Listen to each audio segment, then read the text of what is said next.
Bonsoir à toutes et à tous, heureux de vous retrouver pour la tranche info en direct sur votre antenne Canal 10 Télévision avec au programme de votre soirée Info 10, le journal local et régional qui sera suivi de Sport 10. Séverine Méridan passera en revue l'actualité sportive du week-end.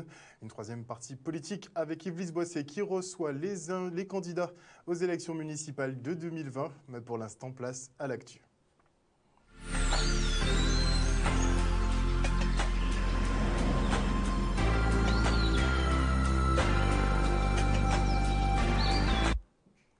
Nous sommes le lundi 23 décembre 2019 et on ouvre cette édition avec la 10e et dernière plénière du Conseil régional pour cette année 2019.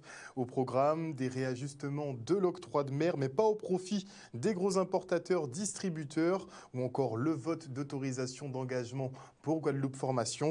Le budget, lui, sera voté en janvier après réception de toutes les dotations. Le reportage. Sur le budget en cette fin d'année, sur des réajustements sur l'octroi de mer, mais surtout nous autoriser à engager pour pouvoir continuer à fonctionner dès le mois de janvier, parce que notre budget sera voté après.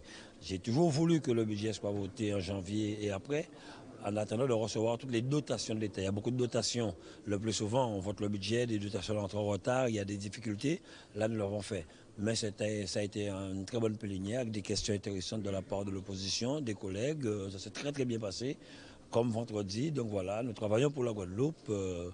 Je n'ai rien à dire d'autre. Et remettre aussi les documents que la loi exige en fin d'année, les rapports de la commission permanente, justifier un peu toutes les décisions que nous avons prises tout au long de l'année. Mais ça s'est très très bien passé, je suis satisfait.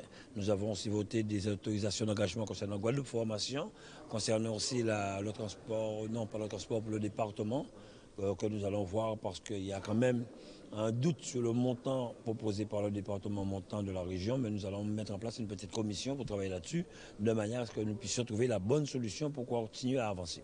L'octroi de mer, c'est 42% des ressources de communes. Le président de la République, je crois, l'a dit à La Réunion. Il faut moderniser mais pas toucher. Je ne pense pas que la Commission européenne touchera. C'est clair qu'il y a certaines personnes que ça dérange, certains gros bonnets. Il est clair que nous ferons tout pour maintenir cet octroi de mer dans l'intérêt de la Guadeloupe, fait des autres aussi régions, mais surtout pour pouvoir continuer à travailler, à développer notre région. Le grand amour pour nous, c'est plutôt pour la Guadeloupe, pour faire avancer le dossier de manière à redonner confiance aux Guadeloupéens, vraiment remettre de la sérénité en Guadeloupe et que cette population puisse se dire quand même il y a des élus qui ont envie de faire, envie d'avancer des choses en Guadeloupe. Et c'est pour cette raison que je finirai en souhaitant de joyeuses fêtes aux Guadeloupéens et une très bonne année 2020 avec beaucoup de santé et que nous puissions prendre soin de nous. Et à vous aussi les médias, force pour vous toutes pour faire l'année là. Redressement de la ville de Sainte-Anne, la collectivité est accompagnée en ce moment par l'Agence française de développement. Les deux entités ont signé aujourd'hui une convention de financement d'1,5 million au titre de l'exercice 2020. Un deuxième emprunt à taux zéro qui marque la confiance de l'AFD, selon le maire Christian Baptiste, que l'on écoute tout de suite. Vous avez deux leviers lorsque vous êtes exécutif dans une collectivité, notamment en tant que maire. C'est soit la fiscalité ou soit l'emprunt. Et donc je crois qu'aujourd'hui, je voudrais remercier non seulement l'AFD d'avoir permis, effectivement, même si ce sont des montants qui n'étaient pas énormes et qui sont faits en fonction de notre capacité aussi d'endettement. Je rappelle que ce sont des prêts très bonifiés, un prêt à taux zéro et un taux très bas, notamment cette année, avec remboursement différé 2 ans après la signature. Donc c'est déjà très intéressant. Mais aussi, il ne faut pas oublier aussi au niveau de la fiscalité, je remercie nos contribuables qui participent à cet effort et qui nous permet de sortir de cette gestion catastrophique que nous avons trouvée antérieurement. La ville de Sainte-Anne s'est vraiment inscrite dans un cycle vertueux pour redresser sa situation financière. Le chemin n'est pas encore terminé, il continue, mais à partir du moment où ils ont pris cette décision d'assainir leur situation financière, ils peuvent à nouveau être en capacité d'emprunter et donc nous faisons les prêts correspondants. Nous ne sommes pas sortis évidemment d'une situation qui était très difficile, très complexe, très compliquée. Nous augurons effectivement un atterrissage qui pourrait nous permettre déjà de sortir du rouge avec tous les efforts que nous avons réalisés. Et ces prêts permettront, je l'espère, de financer des investissements qui seront utiles pour la collectivité, mais qui aussi vont générer à nouveau des recettes et qui leur permettra d'être autonomes dans leur choix d'investissement. Aujourd'hui, le prêt qui nous a été accordé, donc le contrat d'engagement que nous avons signé, donc c'est la marque, premièrement, d'une confiance qui nous est accordée par l'Agence française de développement. Et cette confiance aussi est due à la rigueur de notre gestion, à une gestion saine et où nous avons aussi respecté les engagements que nous avons pris dans la convention d'objectifs, non seulement pour réaliser des économies, mais aussi pour engranger de nouvelles recettes. L'AFD, au-delà des prêts qu'elle fait, elle propose un accompagnement très très précis, très fouillé, suivi de la collectivité. Toutes les expertises dont la collectivité a besoin, des assistances à maîtrise d'ouvrage, là on a fait la cartographie scolaire, l'aide à la réorganisation de services, la commande publique, tous les domaines peuvent être couverts pour aider la collectivité gratuitement. Et ça, nous le faisons gratuitement grâce à des fonds donnés par le ministère de l'Outre-mer, il faut le dire. Et de passage en Côte d'Ivoire, le président Emmanuel Macron a annoncé la fin du franc CFA, l'une des toutes dernières monnaies coloniales de ce monde. Il devrait être remplacé en Afrique de l'Ouest par l'ECO dès 2020, mais reste encore à définir les modalités de création de cette monnaie. Et la grande question est de savoir si le Trésor français sera bien mis à l'écart du projet, comme le souhaitent d'ailleurs le Nigeria et le Ghana, qui n'adhéreront pas à la monnaie si la France en fait partie. Et samedi, nous avons assisté à la livraison du premier A350 000 de la compagnie Air Caraïbes. Ce nouveau gros porteur ultra performant et innovant est moins énergivore, plus silencieux et plus léger et peut tout de même accueillir 429 passagers. Le reportage.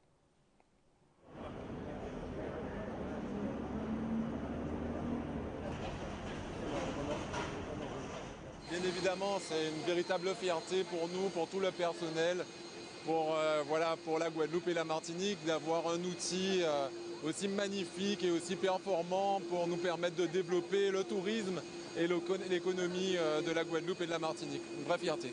Il est d'abord le plus moderne possible puisqu'il sort tout neuf des usines d'Airbus Industrie. C'est ce qu'il y a de mieux en matière de technologie, il est tout en carbone, par bien sûr les moteurs, les trains d'atterrissage.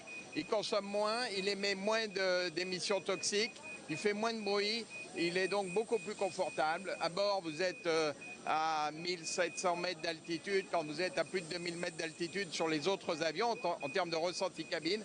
Et c'est donc vraiment un progrès, c'est un saut de 25 ans de technologie. Et donc on est très fiers Air Caraïbes d'abord d'en avoir en exploitation ici aujourd'hui à Pointe-à-Pitre. On est très fiers d'être les premiers à le faire voler en France et bien entendu on est très fiers pour nos clients qui nous ont permis d'en arriver là. Le vol s'est très bien passé, l'avion était tout neuf, tout beau, tout nouveau comme on dit. On a fait un excellent voyage. Malheureusement, on ne sait pas pourquoi, le pourquoi du comment, il y a eu un peu de retard. Et puis à l'arrivée, on a vu que avec les canons des pompiers, ils ont arrosé, c'était magnifique, quoi, impeccable. On est bien dedans, c'est confortable, on mange bien et on a voyagé nickel. Même au niveau des écrans et tout, c'est nickel. Les sièges, on est moins coincé qu'avant, on est très bien installé dedans, quoi, impeccable.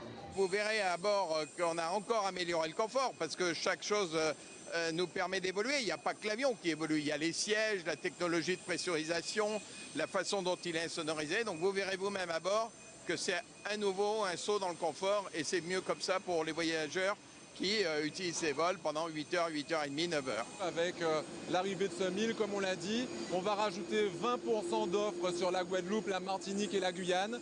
Donc on va avoir une année de croissance en 2020.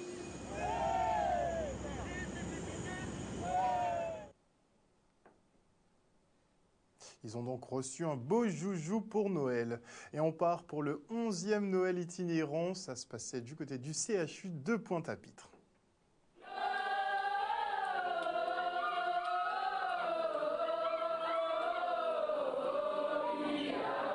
C'était important non seulement pour les enfants, mais surtout aussi pour les adultes. Notre Noël concerne en fait l'ensemble du CHU et donc nous récoltons des cadeaux.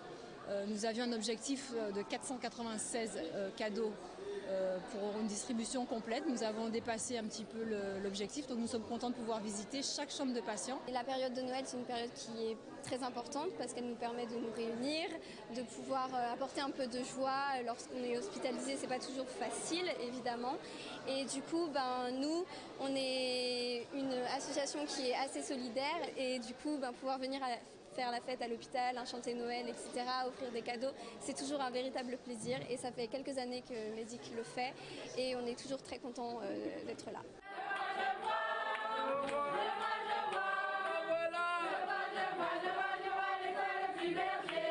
À Noël, c'est quand même très difficile d'être enfermé dans une chambre, hospitalisé, et même si à la famille et tout, ça fait toujours du bien de voir des enfants qui se dévouent pour d'autres enfants et leur apporter quelque chose, un cadeau.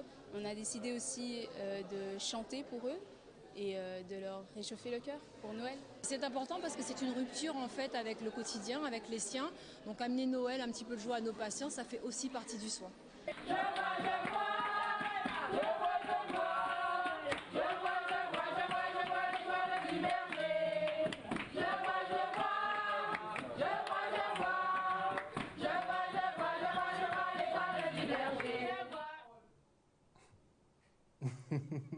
C'est Noël dans le secteur public, mais aussi dans les entreprises privées. Et à Marie-Galante, le Soleil Levant respecte la tradition et invite la population à fêter avec eux comme il se doit. Le reste en images.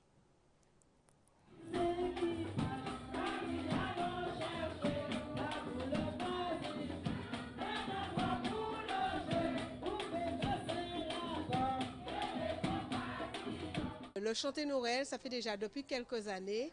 L'histoire du Soleil Levant, le Soleil Levant existe depuis 3 générations. Il y a eu mes grands-parents, il y a eu mes parents. Et actuellement, c'est nous, la génération des enfants de Paul et de Louise Bad. Et depuis quand on est ici, quand on a rénové, parce qu'avant c'était un lolo, depuis quand on a rénové, on a fait une petite supérette. Alors on fait le chanter Noël chaque 21 du mois de décembre, puisqu'on c'était en décembre qu'on a ouvert. Et ça date depuis 1995.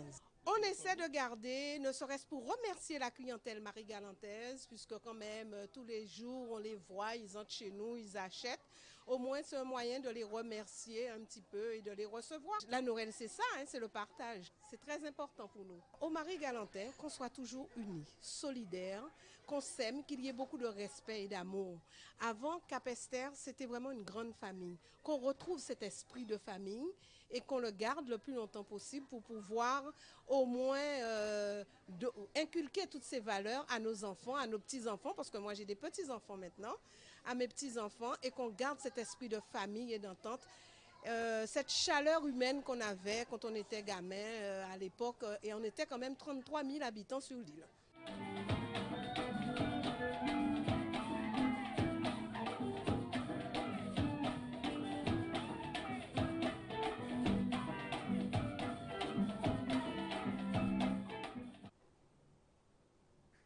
Et pour faire le plein de bons produits locaux, les villes organisent tout un tas de marchés de Noël. À Gosier, on est même parti sur une version nocturne dans la continuité des marchés du vendredi. Regardez. Chaque vendredi avant Noël, nous fêtons le marché Panier-Gosier à Noël. Donc ce marché a été créé pour promouvoir les produits locaux, inciter les gens à consommer local. Ce marché contribue à l'animation économique. C'est un marché qui est très fréquenté, qui est reconnu aussi au niveau national. À chaque Noël, nous faisons une animation pour promouvoir tous les produits que nous consommons à Noël. À cette période de Noël, effectivement, c'est une phase intéressante pour nous, agriculteurs, et nous, agrotransformateurs, là où effectivement je propose donc des jus, notamment des jus de groseille, de sirop de groseille, de la confiture de groseille, etc. Donc ce sont des produits qui sont donc nécessaires, indispensables pour les fêtes de Noël et les fêtes de fin d'année. Donc effectivement c'est très intéressant pour nous. Je pense que c'est très intéressant. Je viens de découvrir tout ce qui est à la racine de la Guadeloupe. C'est très créatif, on a des remèdes pour... Là, je suis grippée. On a la remède pour la grippe. Et tout le monde sont très accueillants. C'est très intéressant. J'aime bien. À l'instant, effectivement, chez moi, tout est déjà parti. C'est qu'effectivement que le public n'a pas totalement adhéré. Et je peux vous assurer qu'effectivement, pendant toute l'année, on consomme, il consomme effectivement des produits de Guadeloupe. Et on enchaîne avec l'inauguration du parc Enchanté à Bémao.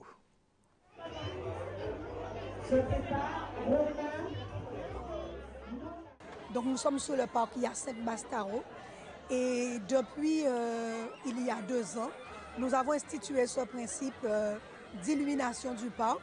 Les enfants reçoivent leurs cadeaux. Il y a le Père Noël qui arrive, vous l'avez vu cette année, il est arrivé sur un beau cheval blanc. Nous avons aussi une très belle parade avec leurs différents personnages de dessins animés fétiches. Donc les enfants, ils aiment ça. Et en tout cas, nous, au niveau de la collectivité, ça nous fait plaisir. Nous accueillons des enfants de la ville de Bémao, mais nous accueillons aussi des enfants venus d'ailleurs, sur d'autres territoires. C'est un plaisir pour moi d'amener mes enfants, les cousins de mes enfants. On a passé un très bon moment. C'est super agréable, le parc est très agréable. Il y a beaucoup de jeux, beaucoup d'activités, donc c'est une vraie réussite. Je pense que tout le monde est très satisfait, les parents sont contents pour avoir rencontré et discuté avec beaucoup d'entre eux. Ils sont très satisfaits de cette prestation de ce soir.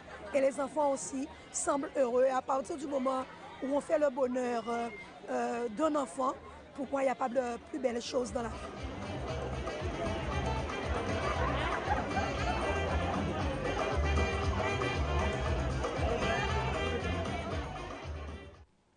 Et à Petit-Bourg, on se mate de bons films en famille à l'occasion de l'opération Noël au ciné. Regardez. Tout ce que tu vois obéit aux lois d'un équilibre délicat. Noël au ciné, c'est une action qui est faite dans l'ensemble des actions qui sont proposées par la ville de Petit-Bourg. Quant à Noël, donc nous avons eu l'arbre de Noël, nous avons eu les chantées Noël et maintenant on va terminer par le Noël au ciné. Donc nous allons permettre aux enfants de la ville d'assister gratuitement à une séance de cinéma, donc le Roi Lion, de manière à ce qu'ils puissent aborder le 24 en toute joie. Absolument, je crois que depuis quelques années, le maire de la ville a décidé de donner aux citoyens de Petit-Bourg la possibilité de vivre Noël dans toute sa splendeur, que ce soit dans les chantées Noël, les écoles, les associations. Donc là, on va terminer, comme je disais, par le cinéma. Donc je crois que Noël a été vraiment festive cette année à Petit-Bourg. Absolument. Déjà, nous avons, comme je disais hier, eu l'arbre de Noël. On a terminé par le grand chanté Noël aussi sur la place de la mairie. Et maintenant, là, les enfants débutent leurs vacances de Noël par un film et gratuit de surcroît. Donc, je crois que Noël sera belle cette année pour eux. Il te faut prendre ta place dans le cycle de la vie. Un reportage signé Stanley Manicor. Et voilà, chers téléspectateurs, nous sommes arrivés au terme de cette Info 10. Merci pour votre fidélité tout au long de cette année. Le journal local revient demain à 18h30 pour la dernière justement de 2019. Après, on passera en mode rétro puisqu'il s'est passé énormément de choses ces derniers mois. On va revenir dessus. Donc, passez une excellente soirée à l'écoute de nos programmes. Je vous retrouve demain. Bye.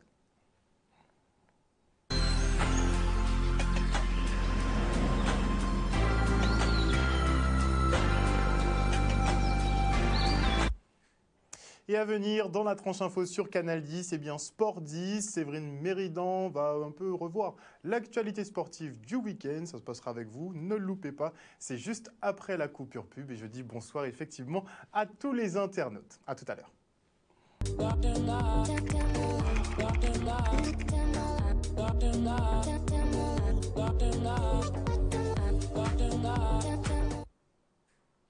Bonsoir et bienvenue dans votre journal des sports, Sport 10, un nouveau numéro à la veille du réveillon de Noël. Donc j'espère que vous avez fini vos emplettes et que tous vos cadeaux sont emballés. En tout cas, nous, on va parler de l'activité sportive du week-end et on entame tout de suite dans le vif du sujet avec la Coupe de la Guadeloupe de judo qui s'est déroulée ce week-end au Hall des Sports Paul Chonchon. Retour en images sur cet événement, un reportage de Michel Terrasse.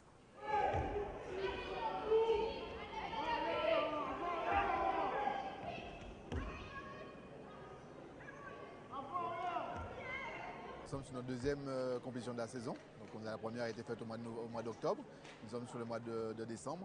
C'est une compétition importante parce que c'est la Coupe de la Guadeloupe. Donc c'est une de nos compétitions les plus importantes avec le championnat qui aura lieu au début janvier.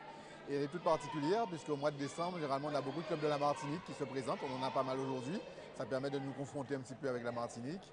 Aujourd'hui, on a les plus grands. Donc on a les cadets et les seniors. Demain, on aura les plus jeunes, les benjamins et les minimes.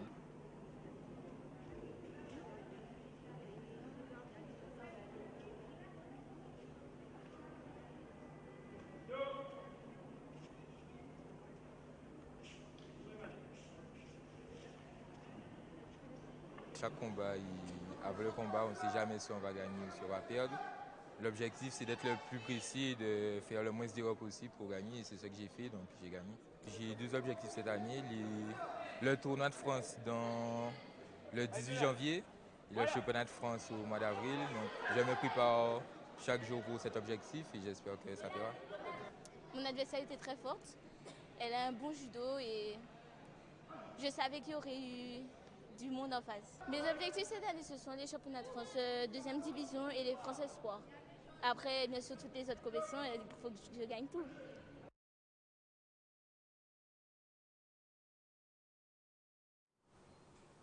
Voilà, vous avez vu donc, vous avez entendu et pu voir donc deux vainqueurs. On va récapituler l'ensemble des résultats donc sur cette Coupe de la Guadeloupe, en commençant par la catégorie des benjamins. Chez les femmes, en moins de 32 kilos, c'est Delanette Dupuis Yael du club Omnisport de Pointe-à-Pitre qui s'est imposée.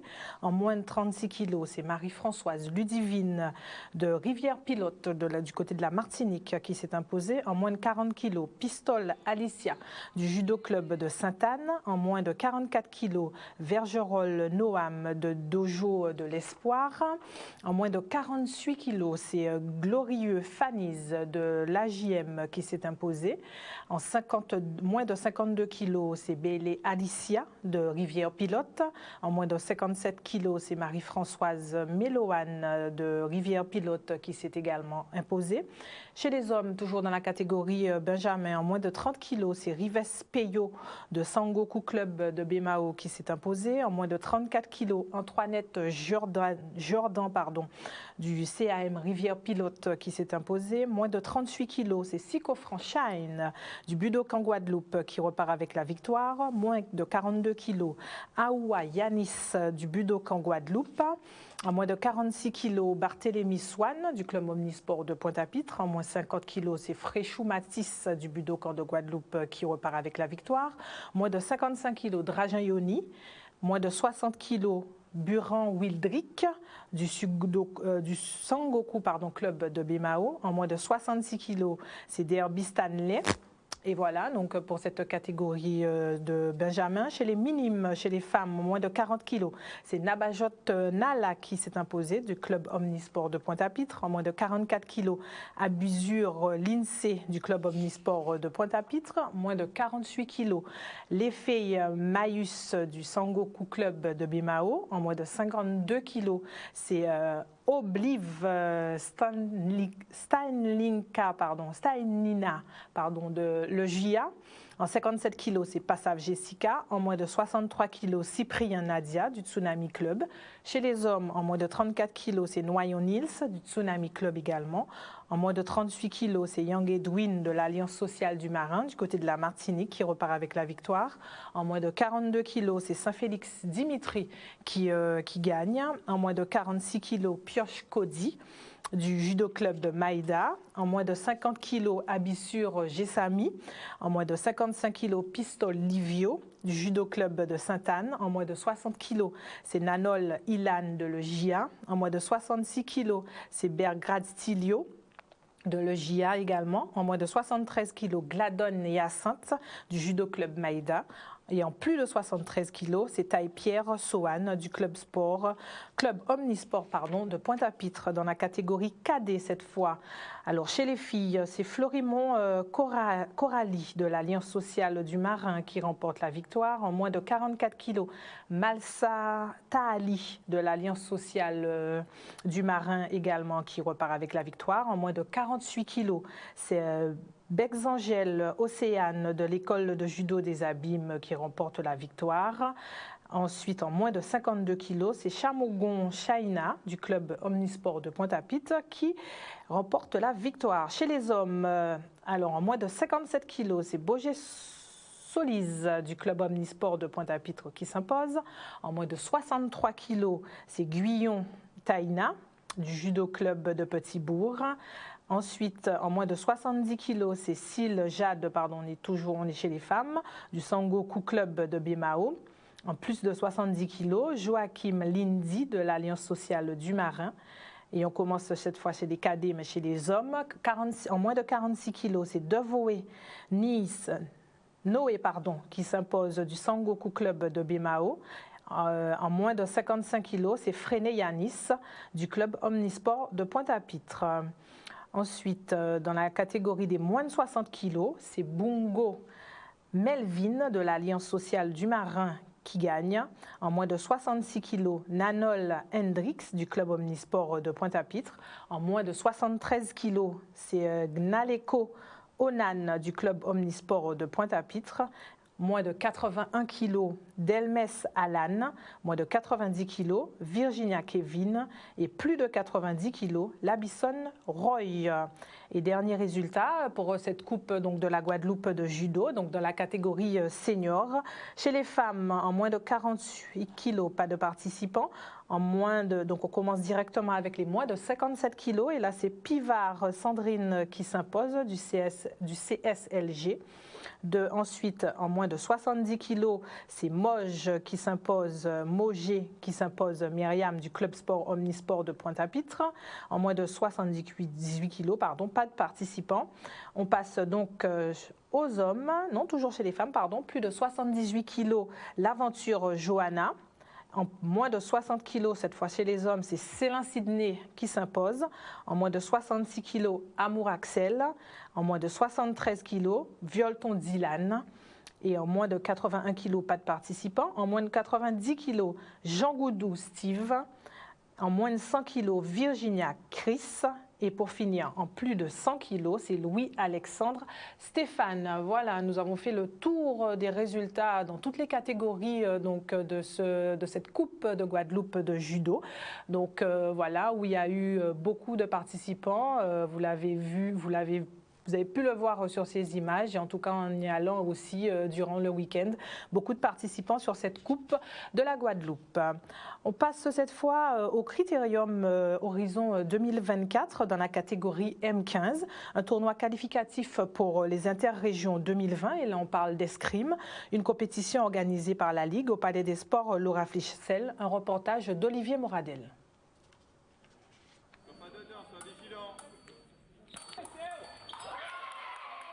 L'épreuve Horizon 2024, en fait, qui sert de sélection pour la fête des jeunes, qu'on considère pour le championnat de France et la catégorie des M15. Donc il y a deux épreuves, et la première a eu lieu au mois de novembre et celle-ci au mois de décembre. Ensuite, la finalité de tout ça, en fait, ça va être les interrégions avec la Martinique et la Guyane, qui vont nous donner vraiment la liste définitive des tireurs qui pourront participer au championnat de France. Tout au long de la journée, ça s'est bien passé quand même. J'ai fait première des poules. Après, j'ai été un peu déçue, on va dire, parce que je suis tombée sur une de mes partenaires de club. Donc je gagne. Et après, je tombe sur une fille de Petit-Bourg. C'était aussi très dur. Et en finale, je rencontre encore une autre partenaire de club. Donc voilà, on se connaît, c'est toujours stressant de tirer l'une contre l'autre, mais finalement, je me sens plus. on vient avec d'autres ambitions. L'année dernière, on n'a rien ramené, les championnats de France. Et cette année, on a des tireurs qui sont vraiment prêts. Donc on va essayer d'essayer de ramener quelque chose pour la Guadeloupe. Déjà faire le mieux que je peux, donner le meilleur de moi-même en compétition en France. Et essayer de rentrer dans un top 20 au minimum, ce serait vraiment génial. Mais après, les compétitions là-bas sont très compliquées par rapport en Guadeloupe. Beaucoup plus de monde, des poules remplies et des tableaux de poules, des tableaux d'élimination qui vont très loin. Ben là, c'est les vacances. Et là, ils vont reprendre début janvier pour la deuxième semaine du mois de janvier. Et c'est l'épreuve horizon, les interrégions avec la Martinique et la Guyane. Donc c'est une épreuve importante dans la saison. Voilà. Voilà, donc je vous rappelle, c'était donc la catégorie M15 qui était concernée donc par cette épreuve, par ce critérium, pardon, Horizon 2024. Donc il y avait du fleuret et de l'épée. On récapitule l'ensemble des résultats. Donc au fleuret, chez les filles, c'est Naejus Kaeliane de Pointe-à-Pitre qui s'est imposée devant Vérin Florville Inaya de Pointe-à-Pitre également et Pérez Sibylle de Petit-Bourg. Chez les hommes, c'est Reynaud Jean-François de Gosier qui s'est imposé devant Boniface Ludric de Déhay. Et à la troisième position, on a Borda Thomas de Pointe-à-Pitre. En épée, c'est Alexandre Maxime que vous avez vu sur nos images qui s'est imposé du Gosier devant Fagotin Bajazé Géoris de Pointe-à-Pitre et Capelli Thomas de Bémaou. On poursuit notre journal avec la 13e journée donc, de football qui a eu lieu ce week-end. La JSVH s'est inclinée face à l'AS Gosier. L'AS Gosier qui s'est bien relancée après sa défaite face à l'USBM la semaine dernière. Match nul entre le CSM et l'USR, 1 partout. Match nul également entre la Gauloise et l'Arsenal, 0 but partout. C'est donc la trêve également au niveau donc, du championnat après cette journée. La reprise qui est donc prévue le samedi 11 janvier pour la 14e journée de championnat. Au classement, c'est l'AS Gosier qui conserve donc la tête avec 33 points devant la Jeunesse Évolution, 30 points. L'USBM est 3e avec 29 points. Le CSM est 4e avec 29 points également et occupe la 5e place l'USR. On jouait également en Régional 2. Dans la poule A, c'était la 10e journée. L'USCB s'est incliné 3-1 face à l'AOG. Le Dynamo de Le Moule a fait match nul 0-0 face à l'AS Nénuphar. Et le CS Saint-François s'est imposé 3-0 face à la Juvenis. L'ASC Madiana a remporté la victoire également 2-0 face à l'Étoile de Mornalo. Au classement, le Dynamo Le Moule est en tête avec 35 points. Deuxième, CS Saint-François avec 33 points. Troisième, l'AOG avec 29 points. Quatrième, l'Étoile avec 27 points. L'ASC Madiana occupe donc la 5e place avec 24 points. Dans la poule B, c'est le CS Bouillantais s'est incliné 4-0 face à la Juventus. L'Éclair a fait match nul face à l'US Cambrefort 1 partout. Et au niveau du classement dans cette poule B, donc la Red Star est en tête avec 37 points. Deuxième, la Juventus avec 33 points. Troisième, l'OL Saint-Claudien avec 29 points. Quatrième, le CS Bouillantais avec 27 points. Et le Sporting de Bémao est 5e avec 23 points. Voilà, on a fait le tour donc au niveau du foot. On passe cette fois en bref au tennis de table. Il y avait une journée de championnat de régional 3 et donc la MJCA et le Stade Lamantinois ont fait match nul, 7 victoires partout. Le PS de Bémao a gagné face à l'Étoile 11 victoires à 3. Le Moule s'impose face à Saint-Claude, 8 victoires à 6. Voilà, on a fait le tour donc de l'actualité du week-end. Bien sûr, beaucoup moins d'événements sportifs car les fêtes approchent. Vous vous doutez bien que c'est la trêve un peu partout.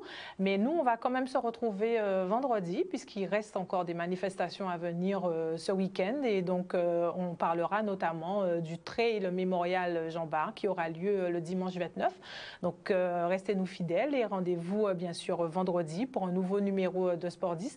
D'ici là, je vous souhaite de passer de très bonnes fêtes de Noël. Donc, réveillonnez bien, profitez bien de vos familles et nous on se retrouve vendredi pour un nouvel épisode sportif. Voilà, bonne soirée à vous et puis bon Jarry en fait sur l'antenne de Canal 10. Doctor